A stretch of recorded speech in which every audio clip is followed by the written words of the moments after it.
Oh, sorry. Hey, welcome to Book Harlots. I am AJ Norris. I'm Eliza Mann. And I'm Sage Spelling. We are going to be talking about Lover Avenged by J.R. Ward. Woo-woo. Woo, yes. We love his purple eyes. Okay. Caldwell, New York has long been the battleground for the vampires and their enemies, the Lesting Society. It is also where Revenge has staked out his turf as a drug lord and owner of a notorious nightclub that caters to the rich and heavily armed. His shadowy reputation is exactly why he's approached to kill Wrath, the Blind King, and the leader of the Brotherhood. Revenge has always kept his distance from the Brotherhood, even though his sister is married to a member. Because he's a sympath, his identity is a deadly secret, the revelation of which could result in his banishment to a colony for sociopaths. As plots within and outside the Brotherhood take their toll on Revenge, he turns to the only source of light in his darkening world, Elena, a vampire untouched by the corruption that has its hold on him, and the only thing standing between him and eternal destruction. So, I got feelings. Yes. So, first up, we're just going to jump right into it. Rev and his motherfucking cock. Is it weird or not? We're going to talk about the barb, whatever. Holds, nothing holds barred. Go ahead. Who wants to lead this off? Do we think it's weird? I don't know. It's just him. I'm gonna let Sage go first because I could spend all day on Rev's cock. No pun intended. I mean, what is there not to say about this thing, right? It's described as long. It's described as having a barb that finds its place. It finds its home and it latches on. So, I mean, how amazing is that? You got quite a That's all I have to say. I mean, okay. More I could say on that. I think we were asking if it was weird or not. And I personally would not I might have been intrigued by it. I don't think it was weird. I might have been investigative, and but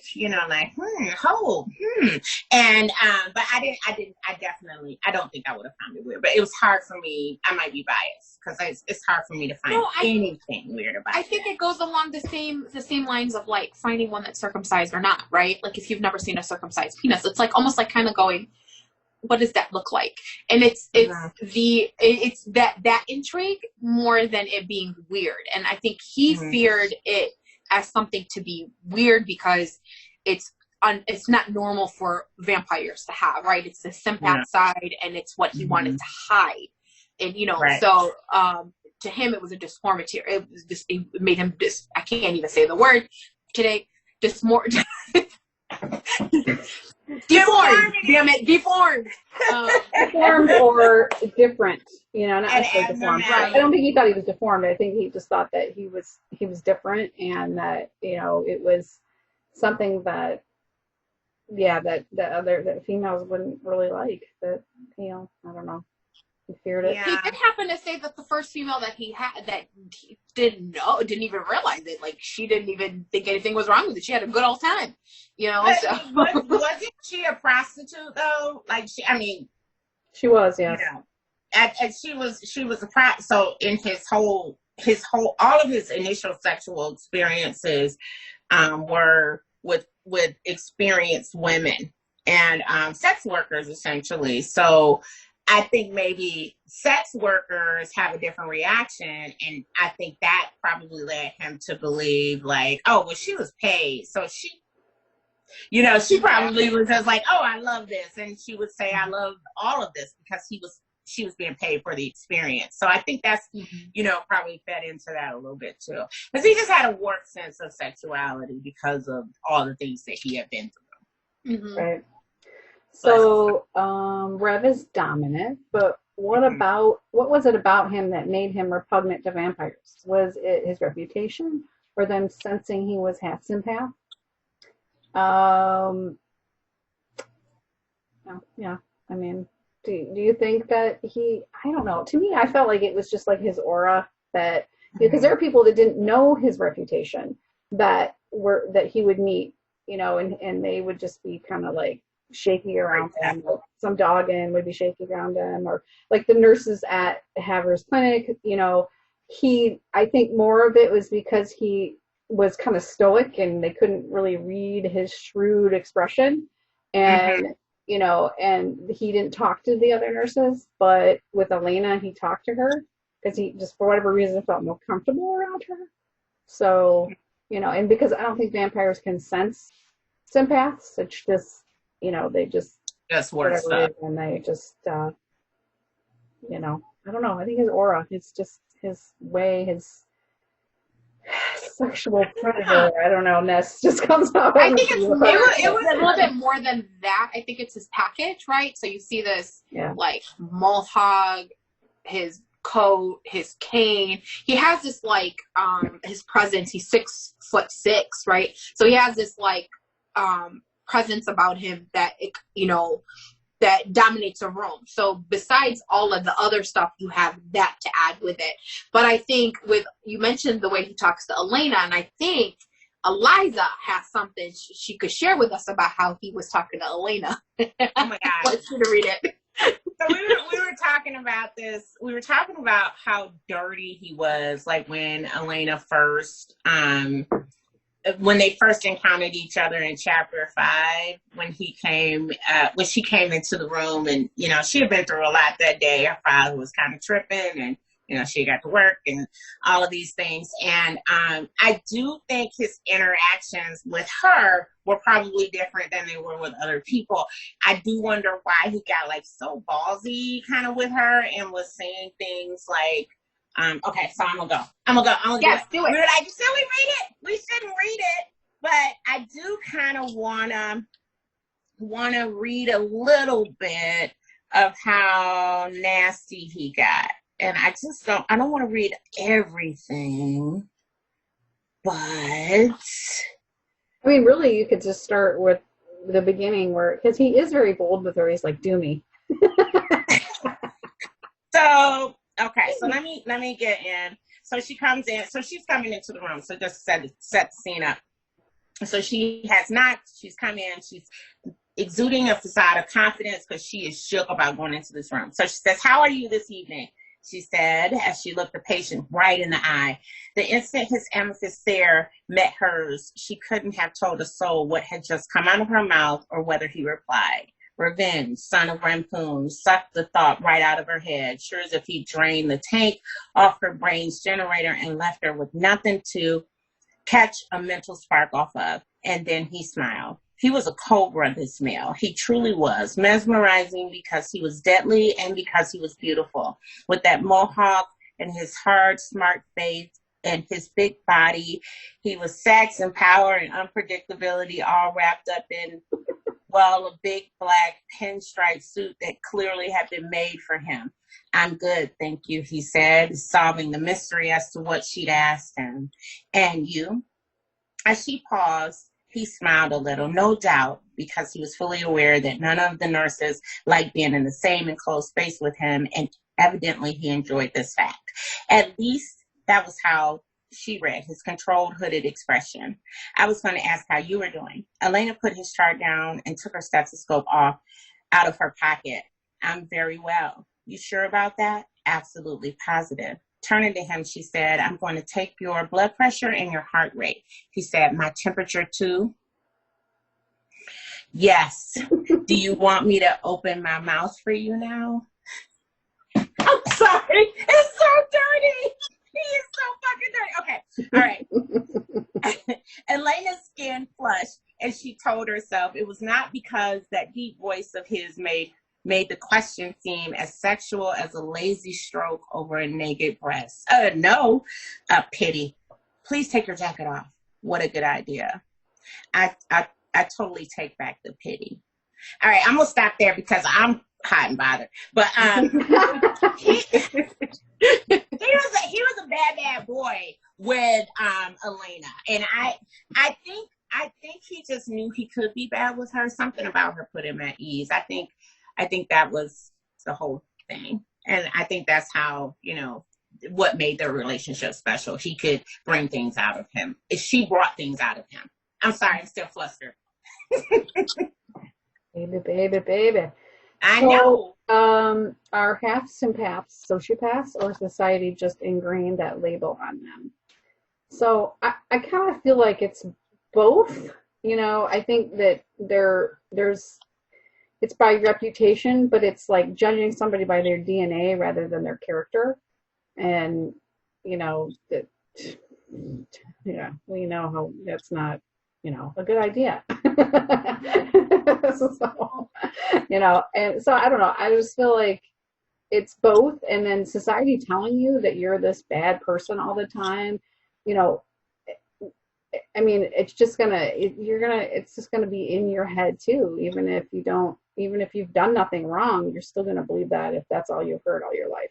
So, I mean, I think there's some sociopathic tendencies, but I don't think they're not full-blood, so they're not everything they do is conniving, because they have a vampire side that can override, their sympathy. I think it's probably a lot of the lore surrounding the sympaths, because a lot of people had met them because they are in that colony, they are isolated, and they did hear a lot about sympaths. And it's not that many half-breeds. So I think the assumption is easy to be made that they are bad people. But I also believe that there is a part of both Hex and Rev that is darker.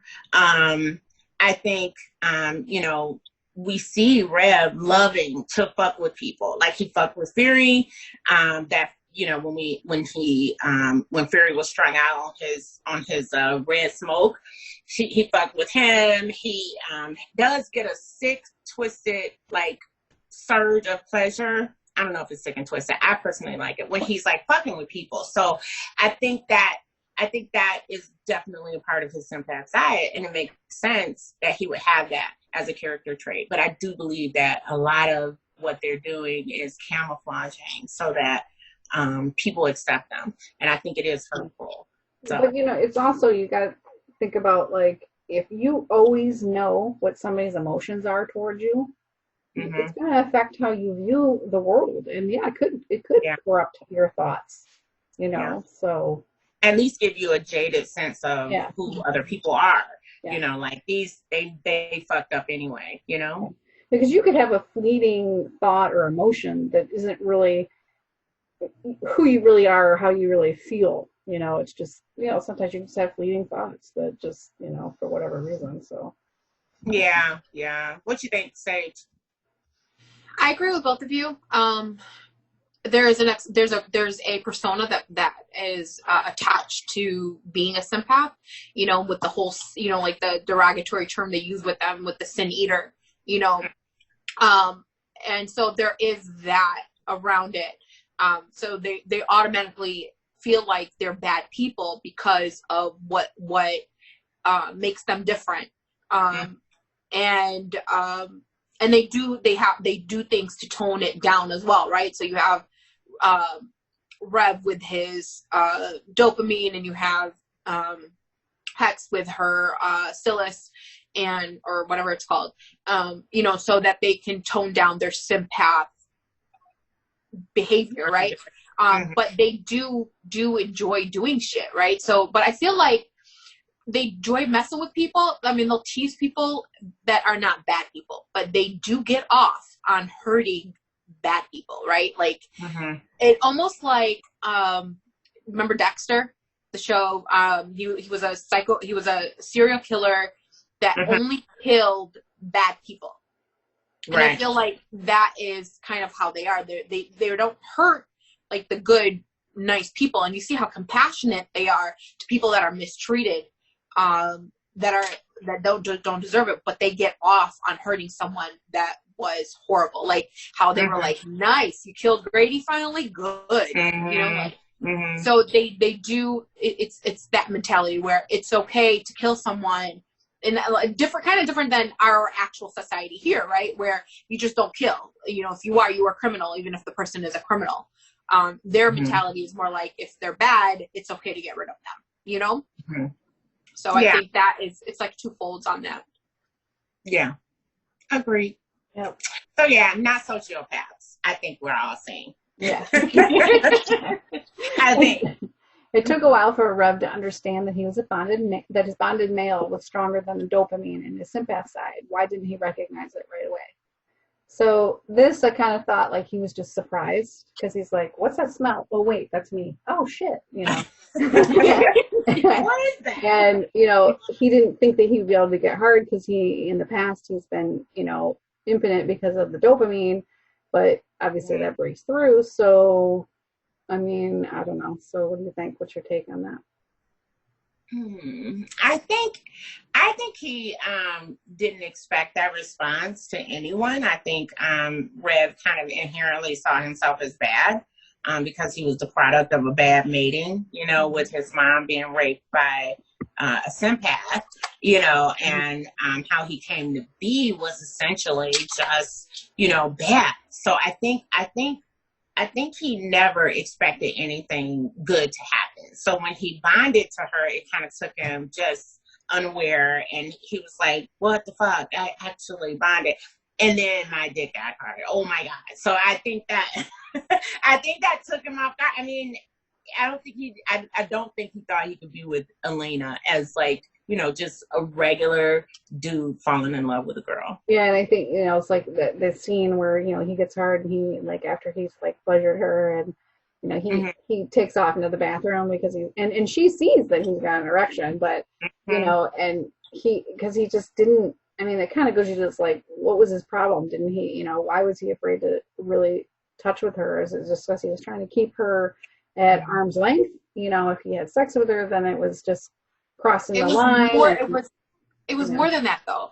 I think that because in that second time when he ends up having sex with her, he's like, he said something like he didn't finish inside her because he didn't want what had been inside the princess to be, it's like, you don't know where it's been. Like, I don't want to do that to you. So it was like, he almost kept playing it in his head. Like, I'm already lying to her. She doesn't know I'm part sympath. I feel like he felt like he was violating her because she didn't know really who he was as a person, you know? He finally gives in and does that sex with her. He feels like a complete bastard. Right. To the point where he didn't even finish inside, you know? So I think on the finishing inside, though, I think he did feel like really bad about having sex with her. But on the finishing inside, he hadn't told her about his barb yet. And you know, he didn't tell her about that until like the very, very end, when he finally felt comfortable enough, or he didn't. I don't know if it was that he felt comfortable enough, or that he just didn't have enough strength to stop her from touching it. That's when he told her about the barb. But I'm sorry, go ahead. I was gonna say, do you think this is kind of that he could have just told her, that he should have just told her what was going on with him? I don't think so, but for some reason, all the vampire men think that women are so delicate that they cannot can't tell them the truth at all. They gotta lie about it. Like, oh, I got a barb on my penis. She might have been down with that. He didn't give her the chance, you know, to find out. And turns out she was, you know. So I think a lot of what Rev and Elena went through, he was so used to cloaking who he was that he couldn't tell her the truth about any of it. So that's the problem, you know? Right? Yeah. So what do you make of Elena's dreams about Rev? Was she worried about his death, or can she foresee things? Because there was a scene two things, where she saw him like in a room by himself in the dark, and she couldn't get to him, and he wouldn't wake up, and then she realized he was dead.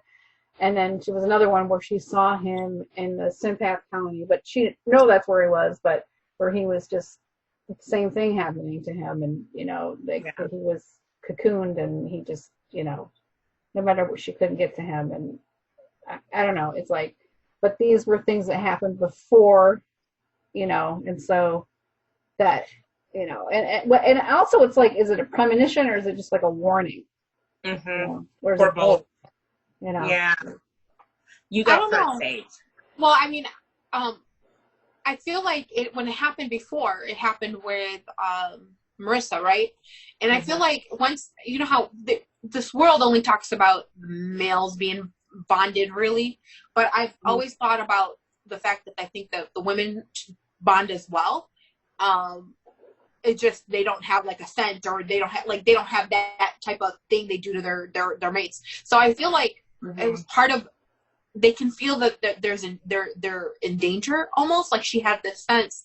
And I think that was what she was seeing. It was feeling those premonitions, is because they were bonded, and she could feel his agony. I think that's really what was going on with her, and I feel like that's what happened with Marissa. Yeah. So it's like, was that premonition? Like, is that why she stole the pills? Because she couldn't help. It could be, but the other coin is like, Stefan. She couldn't save Stefan, so she thought, well, I can save Rev though, at least, because I know how to help him. Was it a savior complex? Was it a bond forming, or was it? I mean, did the premonitions, you think, have a role in that at all, or no? I mean, that's sort of questions, but.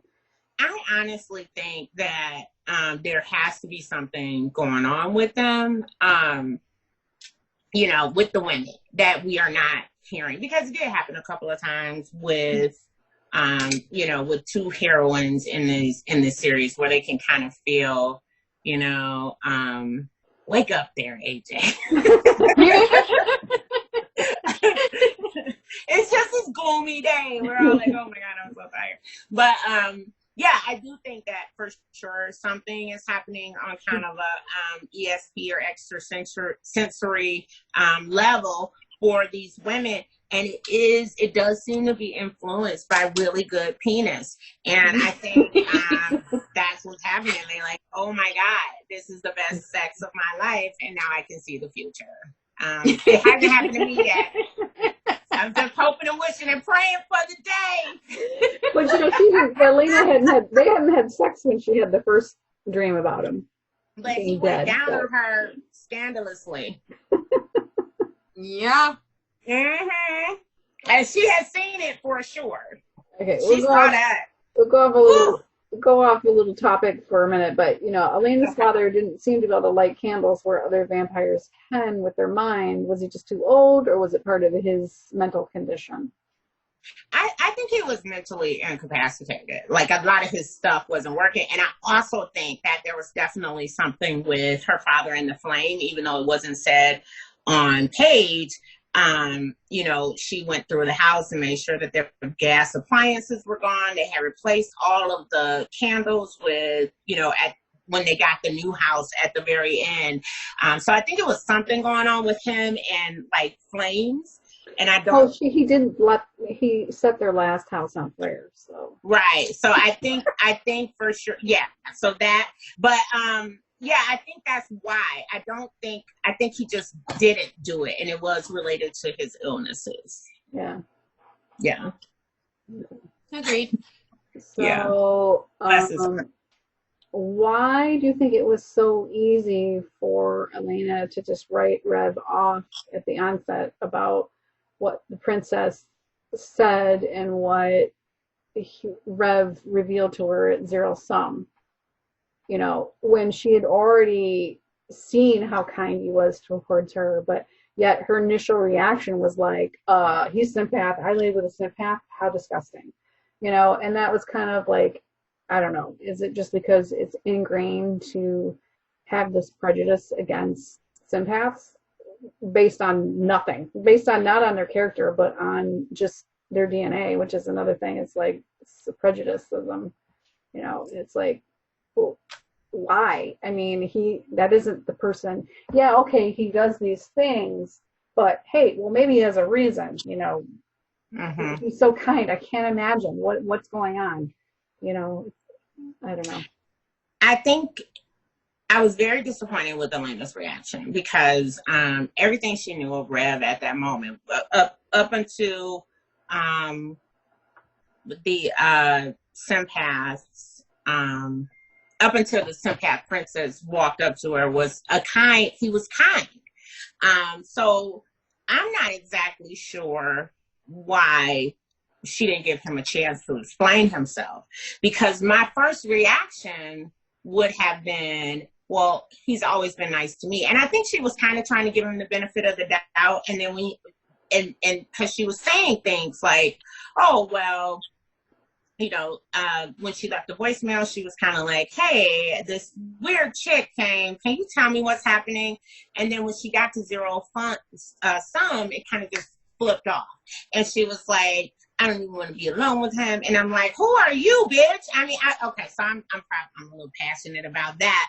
But yeah, I felt like her prejudices, you know, were so horrible, because you knew him to be a kind person, and you knew that he even wanted to help your broke ass out with you and your daddy situation, since you had got fired from your job for stealing amoxicillin that you didn't have to take. So I personally think it was completely unfair, and it was out of character, and I was mad with Elena for the duration of the book, all the way up until she went to get my man out of the Sympath colony. That was the only thing that made me forgive that broad. I'm just going to say it. That's it. I'm off my soapbox. I didn't like it. I didn't like it at all. I mean, I agree that it was like, no, I agree, because she didn't give him, you know, we say that all the time about characters where it's like, you don't give them the benefit of the doubt, right? So you see, how he treats you, and how you mentioned it earlier when we were talking about him getting on his knee with her dirty kids, you know, and all these like dusty ass kids. I'm sorry, I didn't do that. But I mean, you know what I'm saying? So you see this kindness in him. Right. And the way he was with you, he didn't want anything from you. If you play back in your head, everything was about making you feel good. Everything that he was doing was to treat you well. And and you were the one that kept saying, no, let me. He kept on saying, I'm happy. So you forgot all of that when you walked in, and then you didn't notice that it was like, you're supposed to be this intelligent woman, right? So you walk in and you don't realize that he's like kind of laughing in your face. Like he's kind of throwing everything that he knows that you're prejudiced against in your face, basically. Right. So that you can immediately reject him. You know, how amazing would it have been had she just said, okay, so you do that. And you're not going to push me away. Like, you're not going to push me away. What if she would have did that? How would it, you know, that whole story would have played out differently at that point, because then he would have been like, well, shit. With all of this, he would have had me. Really? Is that possible? You know? He could have had, like, if she would have responded differently, and we're not rewriting the book, we're just saying, if she would have responded differently, that would have given him an opportunity to say, I still have all this shit to deal with. I got to deal with my crazy ass half sister. I got to deal with my special needs ass uncle, my people in the Sympath colony. They're going to come down here and get me, but at least I got the woman that I love at my side. And she didn't give him that. And I know that's what he wanted, but it was disappointing to see it actually happen. You know what I mean? I think that was my problem. I mean, do you think that led to him having no choice?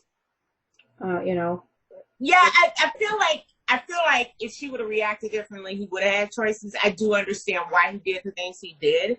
I really hated the whole, like, he turned himself in, he surrendered to his uncle, they chained him up in a dungeon and let spiders and scorpions loose on him. I really hated that.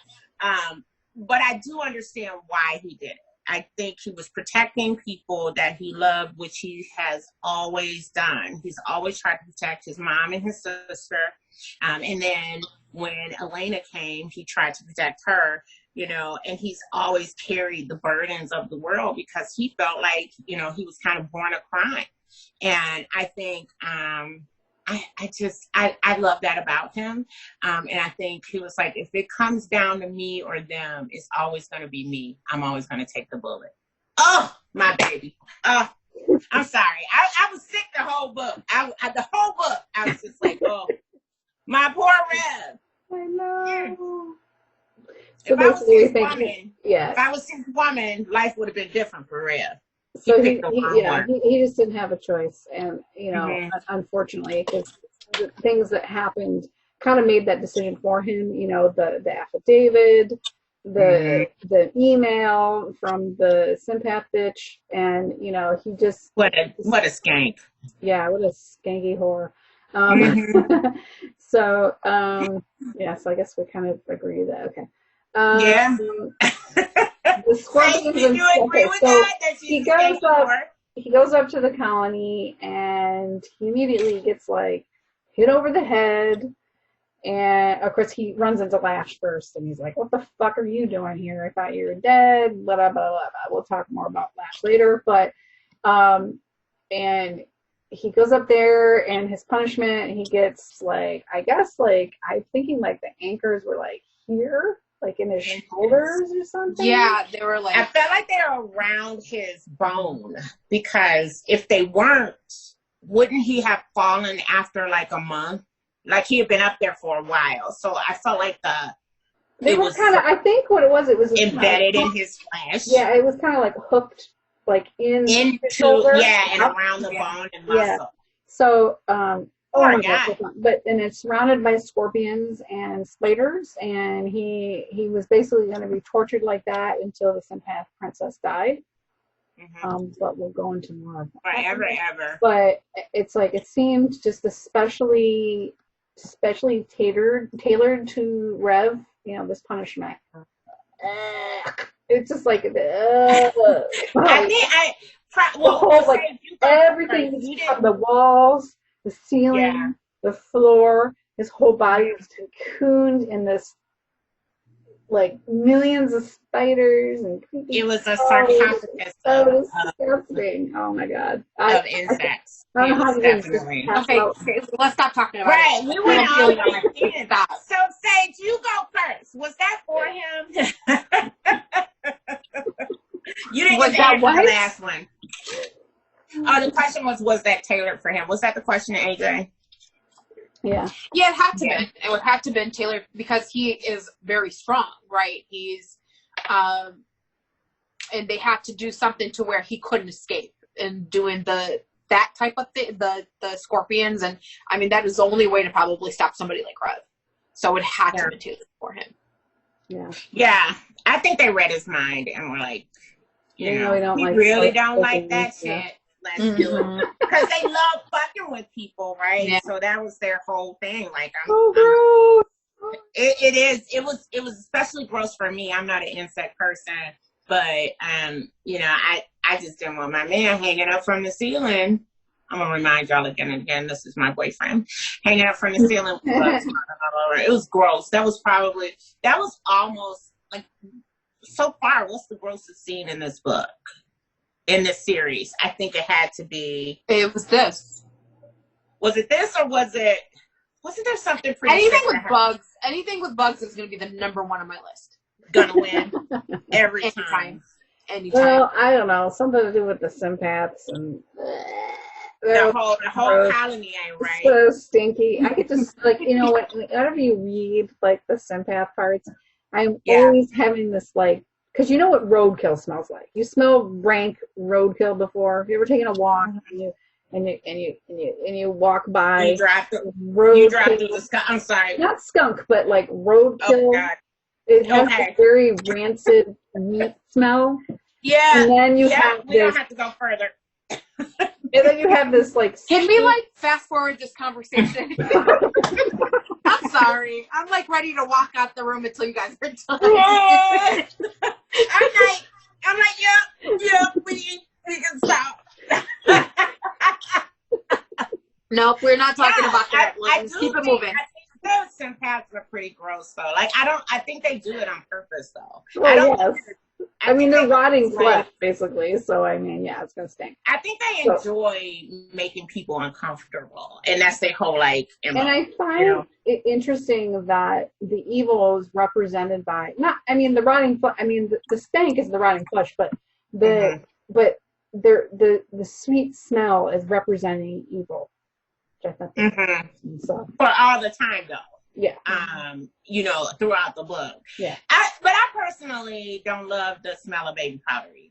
You know how you like in a room at work and Disgusting. we've all worked in an office and somebody wore baby powder and you sitting there and you just like get this whiff of baby powder and it's like, what the fuck is that? Like, where did that come from? But do you think that did you feel that way before you started reading these books? Yeah, I never loved baby powder and people would put it on and turns out, oh wait guys, I'm sorry. Turns out that the smell of baby powder is not it's not favorable by a lot of people. A lot of people hate that smell. And apparently using it causes some kind of, they found out that it's linked to like some kind of illness. I think it's cancer. Mm-hmm. Well, I think it was a specific brand. It was a specific brand because I think it was where they were mining the talc. Yeah, something was going on. So immediately I was like, the lessers. Yeah. It's the lessers. Stop wearing it. Yeah. I never used that stuff anyways. Yeah. So, but now I do connect it. I never loved it, but now I do connect it with like blessers as soon as I smell it immediately. Yeah. Oh, I know. So, do you think that Rev is the right person to rule the Sympaths? Yeah. Why not? He should rule everybody. Let me take this one because she's like, he is like he. He is the king of the world. But he's the king of the world. I think he is perfect for it because because of his relationship with Wrath, right? So now you can have harmony between the two colonies or the two whatever worlds, with him being a part of both and having the relationship. I think it's perfect. It's a perfect role for him and for our world that we love so much to stay on even keel. Mm-hmm. Yeah. So moving on from Rev, I know. Oh wait. Get my take on it? Yes. Go ahead. Oh, sorry. He should rule the Sympaths. That was it. That was all. Okay, go ahead. We already established you want him to rule the world. Right. We're getting rid of Wrath, and Rev is going to be king. We know. Oh, so fine. We have to move on to Matthew because big part of. Why you blushing though? Why you blushing now right we're talking now? about her boyfriend. You want to talk about right? You want to talk about me and Rev? Hey, no. Right. We're spending the next audience. We're spending the next 47 minutes talking about. We won't. There's only 3 short things. Okay, so Okay. John opened the door on Hex when she was fixing her silices. She should he have stayed or bolted like a bitch? At least he locked the door. Was he shocked or scared? Hex cried out. Okay, so that's another question. But so was he shocked or scared then when he found out that she was Sympath? I personally thought it was both, because it would be like if you found something out, you'd be like, oh my God. And then you'd be like, shit, I think he was more shocked than he was scared because he didn't grow up with that predisposition for disliking Sympaths, Mm-hmm. So, and he recognized that she was obviously part vampire. So, and he saw her that way. He didn't really see her as Sympath. He knew that's what she is, but he never really, he didn't seem to really think about her that way. Mm-hmm. He just thought about her as, he loves her. So. I think he was scared. And I think I compared it to like if you walk down the stairs and this person that you've been flirting with a little bit, is sitting in the living room and you find out he's a demon, and you're like, you a demon dog? I'm out. I'm gone. I would run like a bitch. And I think it was like it overruled his senses for a moment because it was so shocking. And Sympaths are just perceived in a certain way. I didn't understand why he automatically assumed the silices were related to Sympath. And, and that might be something that I just missed. But, yeah, I think he was scared. And I think I would have been scared too, because, you just don't know. I wish he would have been able to say, all right, let me talk to her before I get all the way out of the club and dip out completely. Because that would have eliminated a little bit of their, confusion and problems. So, yeah. And it's like, so that's another discussion is like how, why they both treated each other like shit. Hex at first, she would tease him and all these things and put these thoughts into his head of them having sex, and she knew that he was jerking off to her and saying her name and all this stuff, and vice versa. And she takes his virginity, and she knows that she did, and then she just him. And obviously she had her own reasons. It wasn't for no reason, but she didn't take the time to explain it to him. I kind of feel like she should have explained her feelings instead of just, okay, well, I fucked you now. I mean, thank you for not telling anybody I'm a sympath, and now I'm going to go. And I feel like she should have been, I thought it was really cowardly of her to not, and I really love Hex, but I really felt like she should have said, hey, this is where I'm at. I can have sex with you, but I cannot give you what you need. Is that okay? And instead, she just fucking left. And then his reaction, because he's bonded to her already, we already know that that's how he feels about her. His reaction was to go fuck a bunch of chicks in front of her, like knowing that she would find out. And then when at the before they got to the colony, he's like, he comes to her room, like the guest bedroom she was staying in at the mansion, and doesn't even say anything. He's just, obviously he can't talk, but he could have motioned to something, he just comes in there and he just fucks her like she's just a piece of fucking meat and leaves her. I mean, obviously she did the similar thing, but I almost feel like what he did was worse. Because it's like two wrongs don't make a right, I'm gonna let Sage go first because I got a lot to say. Okay, so I'm gonna go back to the first question first. So originally when he walked in the office, I really wanted him to like stay. I didn't want him to leave. And I think he was scared. I think he was scared a little bit. But if you were like, when you have those bonded feelings, I don't see a bonded male like walking out like that. Even though he showed a little bit of precaution, like one of you guys mentioned earlier when we were discussing this, that he locked the door. I agree in that. But I kind of wanted him to be like, I just see John as the type of person, because he's always been this way before, where he'd kind of be like, so your eyes glow red. Well, like, but the other thing, she told him to get the fuck out. And as a bonded male, the female's got the chain. And so she told him to get the fuck out. Okay, I'm going to get the fuck out. So I think it's partly that too. So not just that. I think, because and maybe he was just stunned, so he just, okay. I'm not gonna lie, I think he punked out. I think John punked out a little bit. Yeah, a little bit. I think it's okay. It's okay. He punked out, Mm-hmm. But it's all right. It's okay. He's gonna show his, he shows his masculinity later. But I didn't like that. I wish he would have been like, so, your eyes glow red. Like, let's talk about this type of thing instead of walking out. That's true. But, these kind of conflicts are what, drive the plot. So it's like, if they all just sit around and have conversations, there's no book. But I just read it once, okay? Just once. Go ahead, girl. You got a whole list of questions to get through for John. So go ahead. Yeah, I'm not even going to tackle the other one. We're just going to go back and forth on John. No, the other one was just like because of the situation with Hex, he turned to the bottle. And, I mean, he just drank the fuck. I mean, he was like drunk as fuck all the time, and just so much so that even Wrath at one point was like, is John still passed out in his room? I mean, and it's like, why didn't Quinn as his guard should have been like, dude, what the fuck?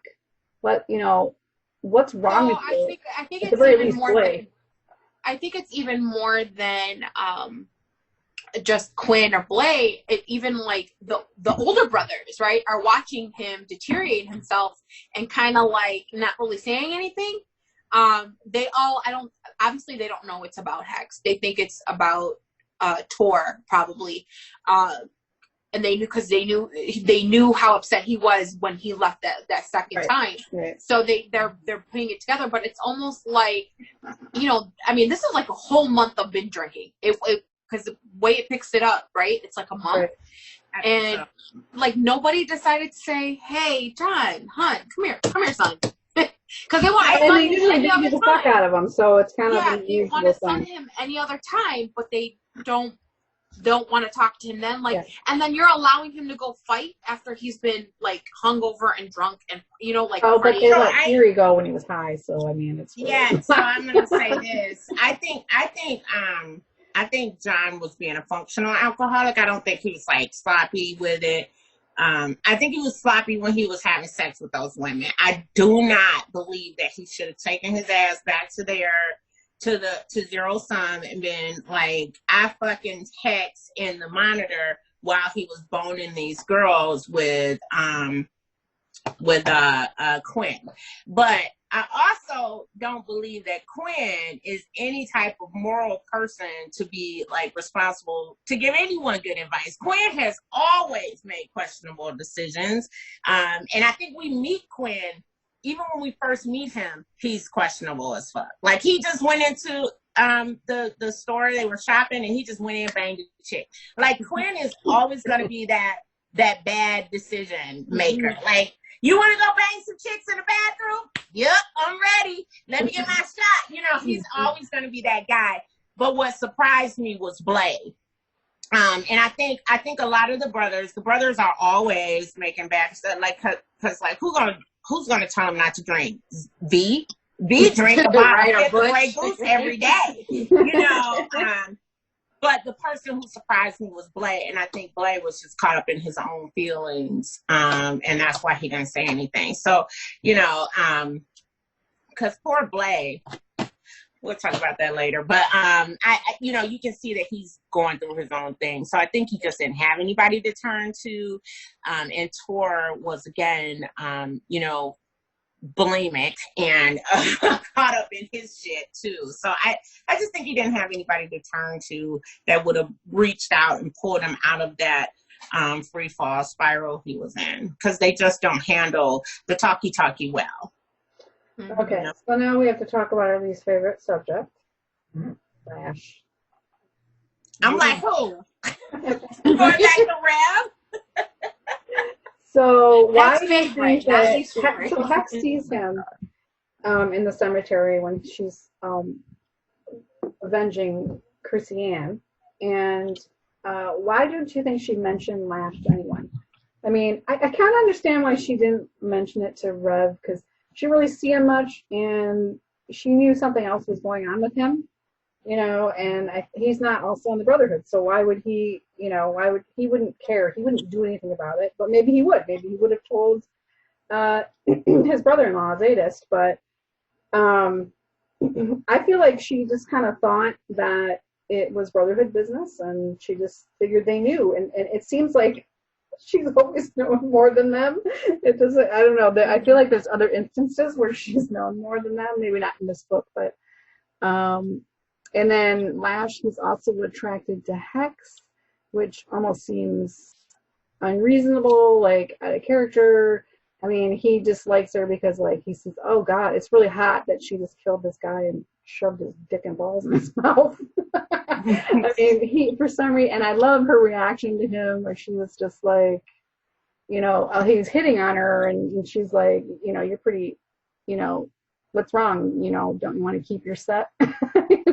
Because the way she's talking to him, and she's just like not having it. So I kind of wish she'd like stabbed him then, like surprised him and just like stabbed his ass, and hurt. But I don't know why she just left and didn't do anything about it either, unless she just felt like, he was vulnerable. There's a lot of questions in that, right? So her being there, seeing him, she felt something that was outside of just a regular Lester, right? So that alone would make me feel like she would tell Rev. And with her going in there, and it wasn't like they didn't have a discussion of her killing Brady. She was like, I'm all bloody. He was like, you killed him? She's like, yeah, I killed him. But she should have been like, but guess what? I saw this, and I felt this presence, right? So I'm feeling like that was something that they would have had. She should have, normally would have, I would think they would share that kind of information with each other. And she didn't in this instance. and then with, he's so gross. Yeah. Like, he's just so gross. I don't even, like, he liked her because she was violent, and he got off on her being violent. Like, that attracted him to her. Yeah, like the Sympath Princess, he liked her too because she was just this nasty bitch, you know? Yeah, I don't know with Lash. I think the first question was why didn't she say anything? And I think she probably would have if she hadn't gotten thrown off by Rev's emotional grid was like lit up with some other things at the moment. And I think that threw her off.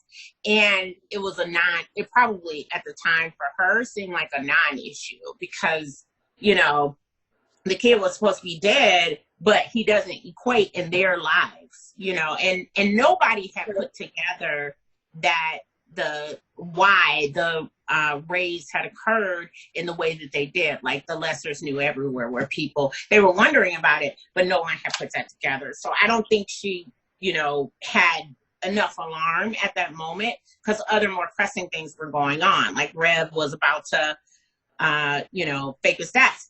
And, you know, she could read things. So that probably felt more pressing than talking about Lash. But Lash it seemed like he was so down on her. Like every time he talked about her, it was in a negative, derogatory way. And even with the princess, he didn't talk about her in a derogatory way. Like first he was like, why do I like this dude? And then he found out it wasn't a dude. And he's like, oh, well, that's a relief because at least I know my sexuality. I want to get down with this chick. But for Hex, he talks about her in a negative way. Like he says really derogatory things about her when he's describing her. So for me, it just felt like, well, why do you like Hex? You know what I mean?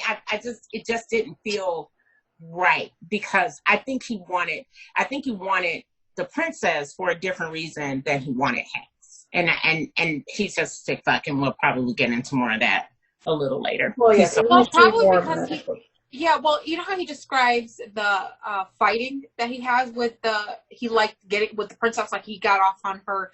He said he undid one of the things so she can hit him and scratch him. And so I feel like he knows with her, that's how it would be. Like it would be a fight. I think that's why he did that. I don't know. Yeah.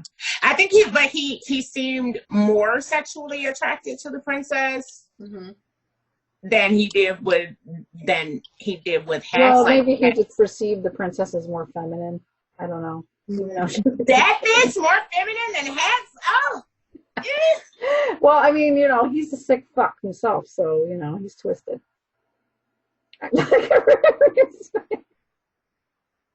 Oh, shit. Everybody, did my internet die? Shit.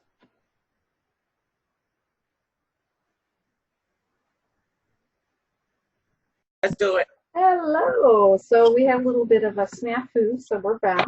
It wasn't my fault this time. So we're going to table the Lash discussion for some more time, you know, because he's going to be in the next book. We already know that. So yeah. Do you think that Wrath still fights because there are less brothers, or is it more like he feels he can't do anything right, so he has to, that's the only thing he can do? You know, there was some discussion, like he had his own feelings about feeling like a failure, and that he, you know, he doesn't like, you know, people have respect for him, but he doesn't understand why. You know, he doesn't feel like he deserves the adoration of his civilians. You know, there's so many things that he kind of goes through. Do you think he still should be fighting? I think Wrath always got a thrill out of fighting. He was never into being king. And the only reason he set his ass down was kind of because he was forced to, you know, to assume the role of king. And then in his king role, I think he is stuck on the fact that his father was so great that he could never live up to that. I think a part of him thought, I'll never be able to live up to my father. even so much to the point where he had that fucked up little desk that, you know, obviously he couldn't even fit behind. He never even brought over his dad's, you know, more worthy of a king desk, right? So I think for a lot of reasons he was like, I'm just good at fighting, and this is it for me. I'll never be as great as my father. He always felt like a failure. I feel like, and his eyes were, he considered that a weakness. Yeah, and I feel like, you know, at the end where they bring up, you know, because Darius had brought over the desk and the throne chair from the old country, and I feel like, you know, that was sort of symbolism of him really just finally accepting his role and realizing, you know, I'm a badass king. I don't have to practice shit one way or another, you know. So also, how do you feel about him lying to Beth? Like he initially said, "Well, I'm gonna fight, but this is temporary," you know. But then he winds up just doing it and going out alone. It just seems really selfish. I mean, that, you know, if he dies, you know, what's gonna happen? I mean, really everything's fucked if he dies, you know. And so he's really you go first. Irresponsible. And did Beth forgive him too quickly? So okay, so I'll for the first question. I think with him, with him being taking on the role of king, I think he originally, you know, you're right. I agree with him being afraid of not living up to his father's expectations, because his father, or not of what he viewed his father as, right? And that he didn't think he would be that good of a king. But also, I think that he has a slight savior complex too, where he feels like he should. How can he just go out and sit on a throne and rule when his citizens are dying? And you know, and it was really hard for him. Like at first, he was like, "All right, well, we still had Fury, we still had this, and we still had that." So, you know, I can sit back a minute, and he did that very short time, and he still would go out and try to do stuff, but just not like on rotation like everybody else. So it was hard for him to let go. But then when he, you know, people were like his citizens were dying, and he only had 4 people fighting, it really was something where he was like, I have to step in, I have to save my people. So it's a little bit of a hero complex, right? With regards to lying to Beth, it was really a stupid move, right? Because when Beth first met him, she said in the book, I knew you were a fighter. I didn't even know kings are not supposed to fight. So, like, really, I knew what I was expecting.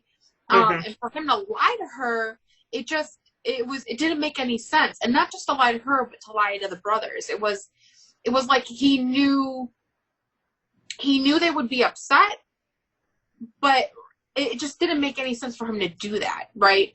You know, like, they're like, fine, you want to fight, but you just gotta have backup. He was being really selfish in that way. And so I think that Beth was just like, fuck it, I'm just gonna forgive him and be done. Yeah. You know, I mean, I love him. I'm never gonna like disown him, you know, like, you know, and I need to get some. So and there's that. Let's just get big old strong man over there, and I ain't seen my man like that. Right. No. Right. I think she. I don't know. I didn't really mind that she was only mad at him for like 4 days. I mean, like, for him, that felt like, for me, it felt like a lifetime, because he was like, "What was me? I can't. I can't deal. I gotta call this. I gotta text this woman and ask her." But again and again and again and again, we get that theme where they think that their women are so delicate, no matter what evidence presents otherwise. They think their women are so delicate that they can't possibly tell them the truth, because they just can't take it. And I think that's a part of their lineage. I think that's why they behave in that way again and again.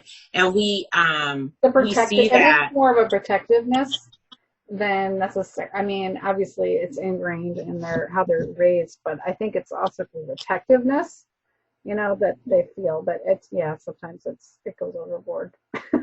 It does, especially, well, for me, because I'm always gonna see that, you know, me being the weaker, fairer sex is a part of, you know, misogyny. And, you know, I just feel like every time they do it, I'm like, oh God, guys. I mean, you know, I like alpha males and all, you know, and we can be alpha. It's fine. But I also think that, you know, you get that so many times again and again. It has to be a part of their DNA, right? Yeah. I mean, because it will come up many more times. Many more times. Many more times. I'm still going to read them. There's so many times where I'm like, oh my God. I'm still going to read the books, but yeah, But I love how Beth was like, you know, you're braver and stronger to me blind, you know, than you are, you know, because of what you're facing. And I thought that was really sweet. And they're very sweet together. So they are. I do appreciate their relationship. I think Beth needs a fucking medal for dealing with Raz, because he can be very sick at times. Not just his penis. It's his personality is like really, what the fuck, you know how he is, but we love him nonetheless. So another thing was like, so Raph winds up going to the Scribe Virgin and basically accusing her of taking his sight because as a punishment to him fighting, and she's like, no, what was going to happen was going to happen. I didn't interfere with that. And so, and she just kind of, instead of, even though he like questioned her, you know, she didn't like lash out, because you can kind of see that she's just changing and realizing that doesn't do any good anyway. That's kind of how I took it. But then he's introduced to Pain. Pain just kind of goes up to him. They have a brief conversation. You know, he was going to, you know, at first when he didn't realize who it was, you know, he was like defensive, gets into this defensive mode, and then when he realizes it's a female, he like backs off, and she's like, fuck you, dude. And I like, just blocks him, and she fucks up the world. But you know, of course, he realizes in that moment that he's not weak.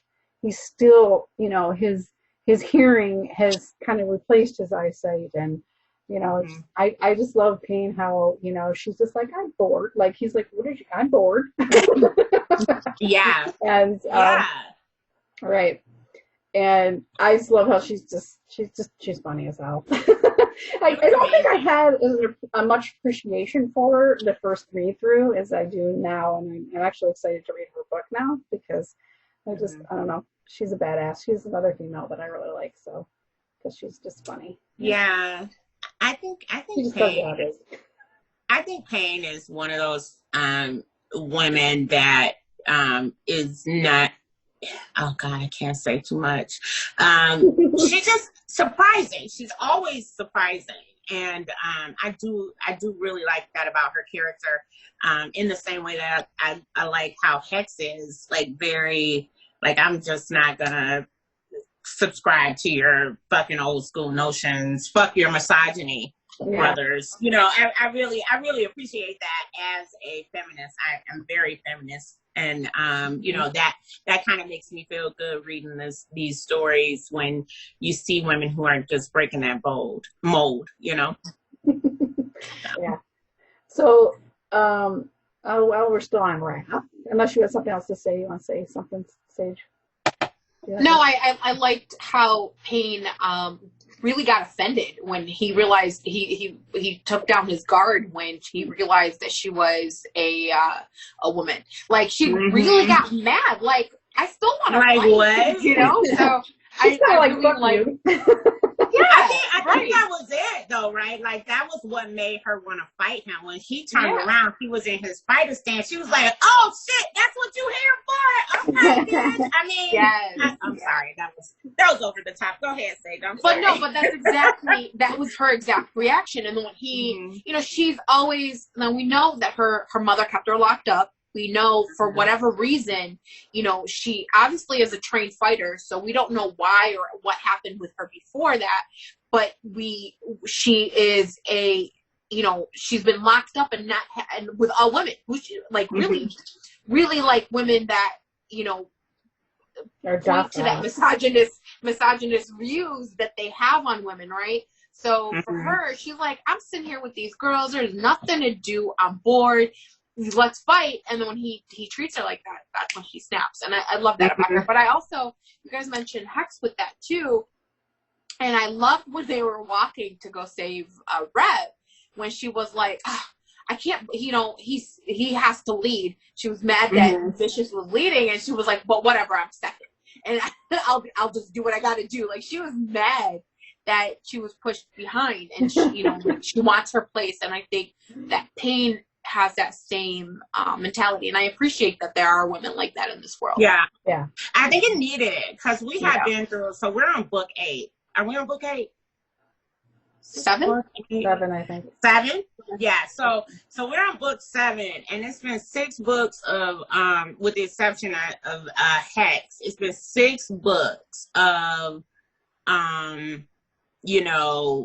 nothing but demure. Nothing but women. demure, kind, sweet, lovely women. And I think, we get flashes of strength. Like, Beth is definitely strong. Mary is strong. Marissa is. Well, so is Bella. Bella is too. Yeah. She, Bella is too. I'm getting a lot of videos. What do you keep doing? Okay, so but that kind of brings up a point when you're talking about strong women. So we see Marissa kind of give Wrath some unsolicited advice. I mean, she kind of says, "Hey, do you want my advice?" But then she's like,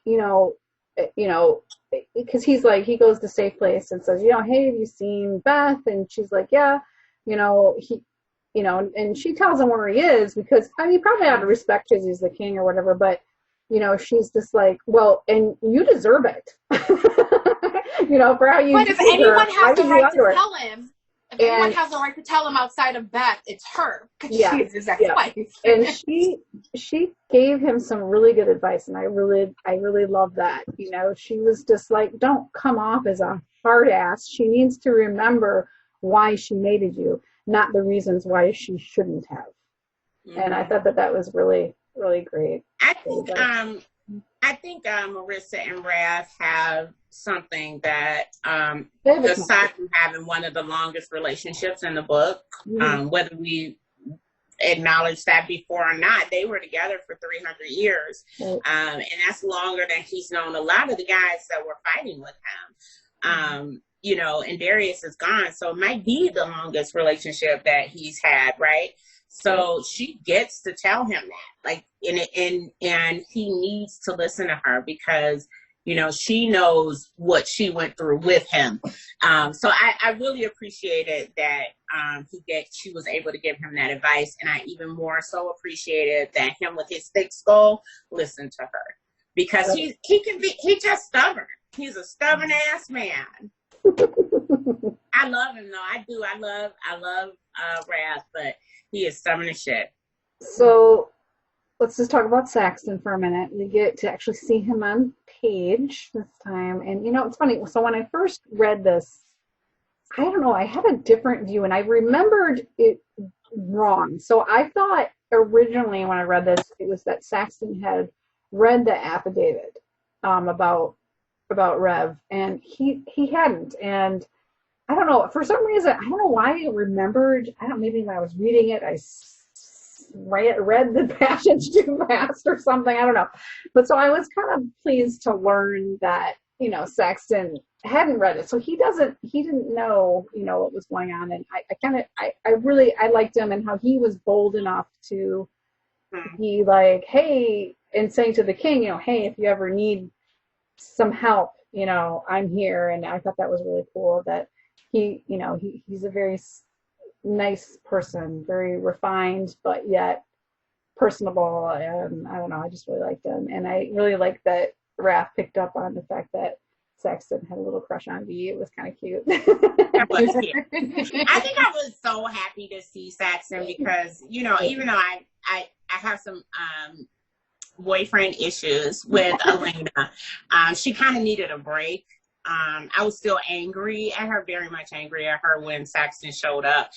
But, I was glad that she had a little bit of a break, because I don't think she would have been satisfied, being Rev's kept woman. So for me, when I first met Saxon, he was kind of Quinn's cousin, but he was also the bearer of good news, and it felt good that he was like actively looking for loopholes to get her and her father because together. That was really nice, and that showed who he was as a person. Yeah, like he saw that how they were living, and she thought that he was judging. She thought that she was judging him, but he was just more like, "Gal, they don't need to be in this place. I'm going to see I'm going to do everything in my power." Oh yeah, like underlining. Yeah. He was like underlining, like they had nothing to do with the plot, and they absolutely need, because it would have been within Rev's power to seize, as an act of treason, on what was his name, Montag? I can't even remember. On his behalf, he could have actively seized his estate and kept it in the treasury. So.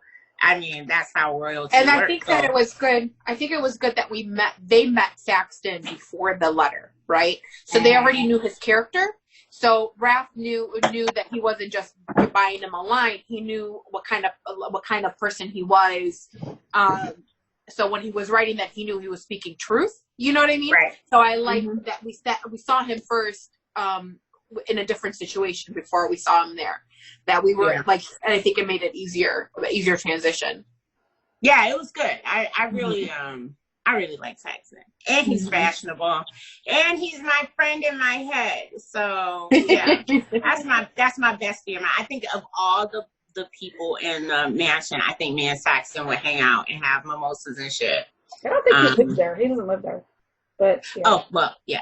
Well, moving on. Let's not flash forward. But so we'll talk a little bit about the dog, and we don't really talk much about them. I feel like they're like dogs. The dogging. So like, because their loyalty is just astounding. But I also think that, and I don't know if you guys agree with this, but that when their master is mean, they can kind of overcome their loyalty to do the right thing. And so I like that about them. So like when Elena took over Montrog's estate, and of course the dog didn't come with the estate, which is kind of interesting too. But but it's like she wanted to know how Montrog died, and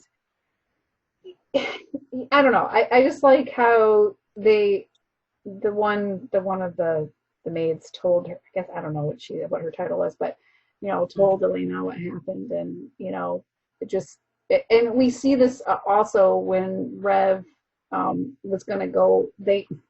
When Rampoon beat his mother for like the last time, and he told the doggin to leave the house for an hour, and they knew that he was going to kill Rampoon, his stepfather, and I don't know, their loyalty was, even though they were originally like Rampoon's like doggin, like he was their master, their loyalty changed because of how he was and how he treated, his family. So I thought that was kind of cool that they were. I do like them. I do wish that they were a little stronger sometimes. But I do see where, they can kind of flex, ebb and flow, their relationships with their masters. Like when they put Marissa out moments before daylight, I was like, I kind of wish the dogging would have been like, I ain't doing that. Like that would have been nice. But I do get what you're saying. Like when you get a little deeper, kind of like in Downton Abbey, you can see that they have these emotions, whether or not they can act on them. Well, and I don't think that Havers was mean to the doggin. You know what I mean? Like their loyalty, like he wasn't unkind to them. No, but Marissa wasn't unkind to them either, and they facilitated her being put out moments before daylight, and she could have died. So that's where I was going with that, because I just feel like, in defense of Marissa. Well, and I don't think they're all created equal either. I think, you've got Fritz, who's kind of like the standard. He's beyond loyal. I mean, he do the right thing. He'll do what he thinks is right, even if, it's just like when he was the one that, picked out the dog, George, the breed, and he was thinking of everybody at that point, that yes, he's a good dog. And also he sheds a lot. So my staff is just going to adore this because we love that. Yeah. But I think with Fritz, he's a little different with the dog as a doggin because his masters are different, right? So you have I don't see Montag going in and cooking his own snack. You know what I'm saying? Right. Where in the mansion, they're like, I'm just gonna go. I mean, Brad goes in and the king goes in and makes his own sandwich. Or his toast. He screwed the toast up when he was making it. Right. So you see that they're treated differently. So that's what makes them different. It's how they're treated by their what do you call it? And I think with Rev's doggins, when they knew that he was going to kill their dad, I mean, you got to remember their loyalties. They're all part of the household, right? And and then at the end, Rev is going to be their master after this guy is gone because he's the next head of the family. And so if they see a monster, they're not the type of people that doggins are. They're, even though that's their master, they're not going to disobey another master in the house as well. So if they know that they're going to do something, they're just going to put a blind eye to it. And that's just how I think they are. Well, you see that with kind of like Quinn's, with the whole, with Quinn, like, fuck, he's cursed, and I think you're onto something when you say that they definitely have their own thought processes, because it's easy to be like, oh, they're so loyal and see that. But then at the end of the day, they still have this need to survive, the hierarchy of needs that go along with being any living being. They have that. So it's pretty cool to see how that plays out in each and every household. It's a culture thing, a family culture, And not to skip ahead, we learn more about Fritz in the next book. So so. We do. We love Fritz. But we've been loving Fritz a long time. We didn't even need to know. I had already made up stories about Fritz in my head by this point. The first time I read the series, because he was so active and present, and he was my favorite. My favorite part with him is when he took Beth shopping. He's like, "Mistress, would you like to go buy a cute little dress?" I think one of my favorite things he ever did. I like the way he anticipates needs, and he's always able, with oh my God, with the peas for Cormia. Oh my God, he made sure she had all the peas she needed, that kind of thing. It's just endearing. He's just adorable. I do wish he had a love story. That would be awesome. But I know, was he a bachelor his whole life? We don't know. We don't know, and I feel like we should. But do the doggins get married? Yeah, they they have babies, so they have to. Yeah, I mean, having a baby don't mean you have to be. No, I know, but I think they mate though. I think they get mated. I just think there's no. Who knows if he died? You don't know. We don't know any of his backstory. So, or maybe he's getting on with one of the maids. We don't know. Yeah. True. He could be. Now I want to know. Okay, go ahead. I know there's more. I'm kind of curious as where they go when they don't have a home to be in. Where are they at? Well, they did. No, that was the nurse. I feel like the doggin lived with the people. They do, but what do they do if they don't have a house? They don't have their master. Is there such a thing as dogging for civilians? Yeah, I don't know. Well, yeah, if you're rich enough, you can have a dogging. But I've never seen a civilian with a dogging. Oh my goodness, Elena didn't have a dog, and she had dogging before, but she didn't have a dog, and she had a maid. Yeah, but you have to have the ability, because they're not slaves, so you have to have the ability to pay them. You have to pay them. Yeah. So it's like if you don't, she didn't have the means to pay a dogging. She could barely afford the nurse. You know what I mean? Her father's nurse. Yeah. So, all I know is when I have enough. Well, I think they lost their doggins. Well, I think they lost their doggins. Didn't they lose their doggins when they lost their estate? Yeah, when they lost their estate. I feel like the doggins, because they live a million years, they belong to the estate. But I think they're hired, and they will stay. I think they have a choice to stay on. not indentured servants. No, but I think they're just that. Yeah. Right, but I feel like inherently there are like the people that like to take care of people.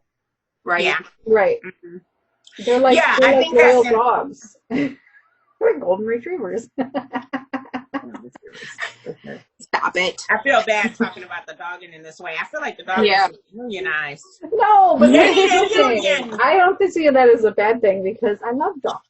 I like dogs too. And they're sweet. I just want them to have a happily ever after. I want Fritz one day to be like caught in the middle of his business with this woman. I know. Like I want somebody to walk in and be like, okay, we can't talk about characters we haven't met yet, but there's one that we feel like that she needs to get on with, It's like who we're talking about. I know. Come on, wait. Let's not do any spoilers here. Moving on. I'm not. Wait, Alice on the Brady Bunch. Remember the butcher? We wanted her to get. Oh, with Sam. And they were. Yeah, but Sam was a hoe. Sam was a hoe. Yeah, but Alice needed him. Alice was like, I like that about him. Yeah, but he like was. He was like, oh my God. Sam the butcher. Sam the butcher. Alice is me. Okay. All right. We have more questions and we have to talk about 365 DNI. So let's go ahead. Oh, yeah. Well, no, so we're at the end of the questions. We have one that we really didn't talk about when we were talking about Hex and John is how, this is the very last question actually, was that she, after John left her, after fucking her in the guest room, she cried for hours. Why do we think that she did that? This is another example of a female bond, or was it just that she just felt, I think she was hurt, obviously, because she actually is in love with him, but she can't admit it to herself. So, she was just really sad because of what she did. And yeah. Isn't that the other side of Hex, though? Because, up until that point, she was not the type of girl that would cry. Like, she was like, I love my pain. My pain helps me keep my sympath side under control. And I fuck with people and I'm unfuckwithable. So, I think that was the break because she had been through so much with John and held so much in. And, at that point when he did that, it was so outside of himself that it just broke her. Like what she did that to him. She made him that person. And I think in that moment she realized that, and it was her regret and remorse for that. Right. It was sad. It was sad, and it was. I feel terrible. Horrible, right? To see someone so tough, right? And I think as horrible as it was, I think it was also good to see on the page because it showed a softer side of her. Someone, because she always plays off like, I don't give a fuck, I don't care, and now you see her actually caring. And I think she had a lot to deal with, right? So, she had these feelings for John, and she kind of admitted it, but not to herself, but not completely. Like she said, I can't give him what he wants, so that's why I'm gonna do what I did. And like that's how she was justifying it to herself, right? I don't want to mess him up. I can't give him that, so I'm gonna do that. But she was also attracted to him, and then with her wanting him in that way, and then him playing all these games with her, going to pick out the girls at her club, doing all that, and then you have Rev. Right, so Rev was the person that she fed from. Even though there was no sexual relationship between them, it was a friendship, like a deep connected friendship. And then at that point, she had lost Rev, and even though they were planning on going to get him back, she didn't know how things were gonna go, And even when she gets him back, he's now mated, right? Because now he has a girl. So, that dynamic between them being best buds and back-to-back friendship that, you know, it's broken now. Even when he comes back, it's not going to be the same. So, and then with John Trino that way, I think it just all like tumbled in on her, and that's what hit her that night, you know. See, I get the Rev thing, but I really believe it was about John. You know, you know, because when she was talking about Rev to Elena, she was very happy, I think, that Elena came back, because in her mind, Rev deserved it. You know, like, she checked out on Elena, like, bitch, how dare you? How dare you? And I don't think she wasn't happy for him. It just feels like there were a lot of changes for her. Yeah, you know? I just tied, and you might be right, I just tied it to that emotional barrier that had been placed between her and John, and the loss of all that could have been. I felt like that was everything. Like, in that moment, she felt like, I'm never going to be with this guy. We could have had something. Maybe we could have had something, you know, and realizing that it's all your fault. Like, she felt like that was all her fault. And it kind of was, in a way. She set the tone for that relationship. And it's just so sad. Oh, so sad. Very sad. No. So so we wanted to talk about. Yeah, girl. 365 DNI. We saved away with homework. Yeah, we did. I watched it. Okay, what? Ooh. Yeah, okay, so all right, now that we're on, my question that I didn't ask, are you a yacht person or a shower person? Is there all of the above question? Oh my God. I just, you know, it was so much happening. I think I'm an all of the above person. That man could do anything. Lord have mercy. I like him more than I like Rev, almost. Almost. He is unreal. I haven't really like over a character in a long time, outside of course the love of my life, Jensen Ackles.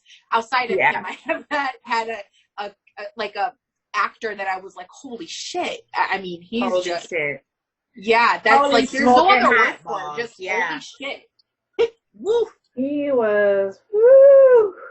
Everything I needed in that moment, I didn't even know. It's not a romance. I don't want people to go watch it and be like, oh, this is going to be the great romance. It's definitely not right now. I was really, I'm just going to be honest, I was all in. It was 3:00 in the morning. I was like, I had homework assignment to watch this. I'm going to watch it and be done, because Eliza was not letting loose. She kept on, did you watch it yet?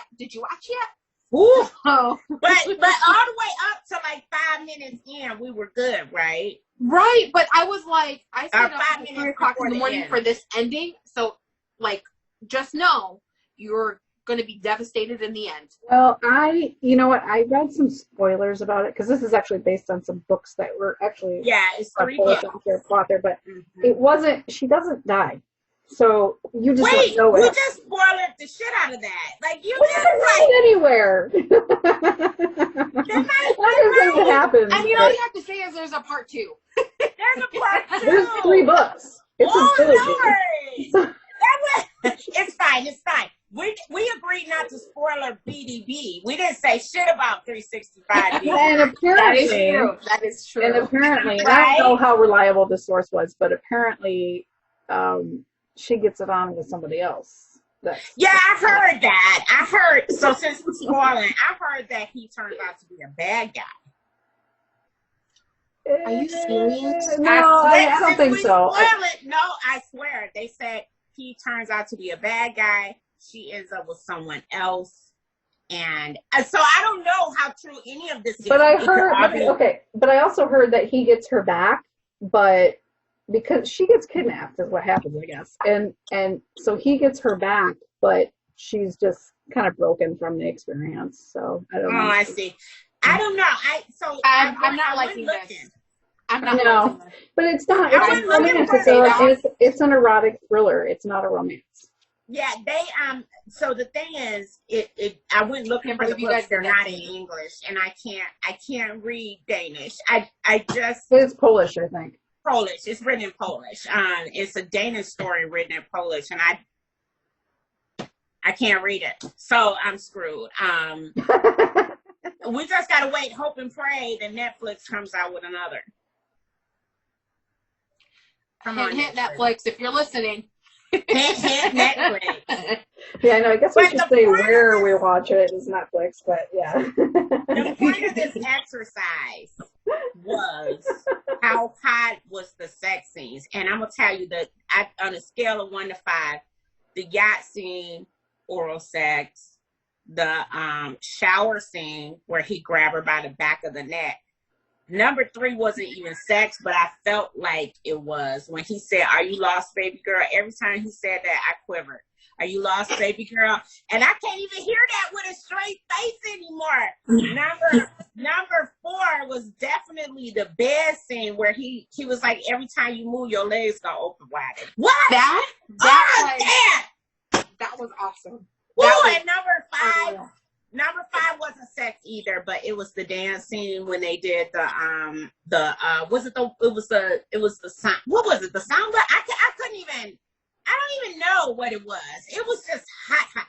So yeah, those are my top 5 scenes, and I don't know if y'all have like 5 that y'all want to rank. I don't have 5, but there's one. I mean, you mentioned all the really good parts, but there was one scene.